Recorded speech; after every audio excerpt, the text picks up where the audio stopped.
forgives all your sins and heals all your infirmities,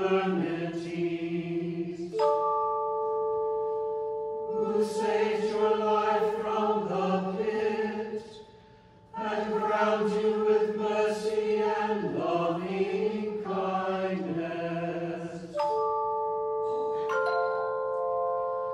who satisfies you with good things, renewing your youth like an eagle's. The Lord executes righteousness and judgment for all those who are oppressed with wrong.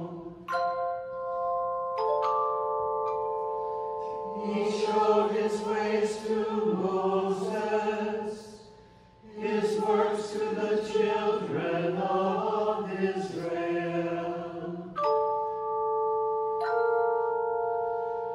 The Lord is full of compassion and mercy, long-suffering and